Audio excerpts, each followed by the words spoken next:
Paris, 11h, ce jeudi matin. Thomas Voeckler assiste pour la première fois de sa carrière à la présentation du Tour de France. Poignée de main, autographe, séance photo en quelques mois, le coureur de Jean-René Bernaudot est devenu un personnage médiatique. C'est vrai que ça fait plaisir, mais bon, je pense que moi qui aime bien être quand même tranquille, avoir ma petite vie tranquille, pépère, c'est vrai que c'est quelquefois un petit peu pesant, mais je vais quand même pas me plaindre de ce qui m'arrive, quoi, ça va. 10 jours plus tôt, cascade de Didier en plein cœur de la Martinique. C'est ici, sur son île, que Thomas vient se ressourcer une fois par an. Tiblan, comme on le surnomme affectueusement, y a passé 10 années de sa vie.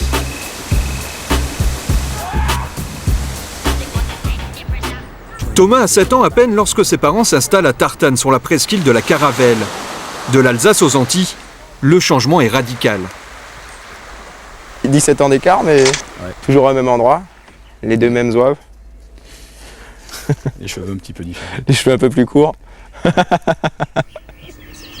David est le meilleur copain de Thomas depuis leur première rencontre il y a près de 20 ans. Il est aussi le témoin privilégié des premiers coups de pédale du futur maillot jaune du Tour de France. Quand il a commencé, c'était pas évident. Il avait du mal, il était tout petit sur son vélo. Le vélo, il était comme ça, lui, il était comme ça. On le voyait à peine sous le casque. Allez Thomas. Sur un vélo, Thomas sera toujours l'un des plus petits. Une particularité qui lui vaut le surnom de Tiblan. Désormais, lorsqu'il est en Martinique, Thomas ne fait plus de vélo. Mais ce jour-là, exceptionnellement, c'est sur le VTT de son petit frère qu'il nous guide sur ses premières routes d'entraînement. Alors, salut Thomas. Ça va? Ça va et toi-même? Impeccable. Impeccable. Les vacances passent vite, quoi. Eh ben ça se voit d'ailleurs. Hein. Ah ben ça nous fait chaud, ça nous a fait chaud au cœur quand on a passé les Pyrénées, tout ça, c'était extraordinaire pour le quartier. C'est mon pavillon, il nous a représentés, quoi. On est fiers de lui. Hein. On est tous contents. Mais tu vas continuer là. Là, je repars. Il faut pas que tu sois le Poulidor. Hein.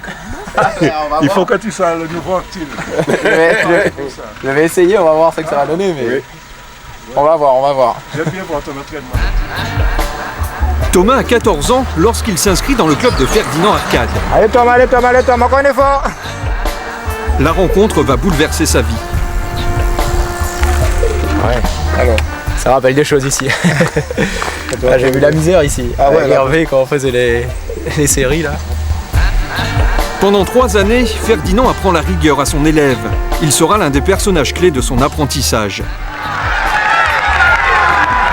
Alors, la réussite de Thomas et ses 10 jours en jaune au mois de juillet dernier est un peu la sienne aussi. On disait, ah mais merde, le maillot jaune, on dit qu'il est parti, il est pas là, il revient. Donc, moi j'étais heureux, quoi. Je riais parce que je connaissais mon gars et donc je disais, bon, là c'est formidable, quoi. Donc on a vécu quelque chose d'extra en Martinique. À 17 ans, Thomas décide de rejoindre la métropole, pour les études et pour le vélo surtout.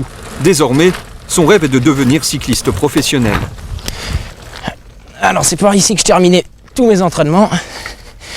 Je m'excuse, je suis un peu essoufflé parce que, mine de rien, c'est dur.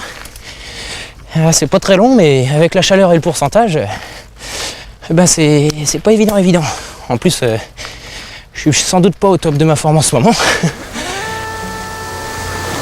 Quoi qu'il arrive dans le futur, l'année 2004 restera gravée dans la mémoire de Thomas et dans celle de tous les Martiniquais. À 25 ans, Tiblan est aujourd'hui un coureur reconnu. J'ai eu de bons résultats cette année, j'ai eu beaucoup de réussites, mais faut garder la tête sur les épaules et je suis pas le meilleur du monde et loin de là, quoi. Donc j'essaye simplement de me battre avec mes moyens et puis si j'arrive à en tirer quelques résultats, tant mieux, ça me satisfait largement. Fausse modestie ou manque d'ambition, en Martinique, on appelle plutôt cela de la sagesse.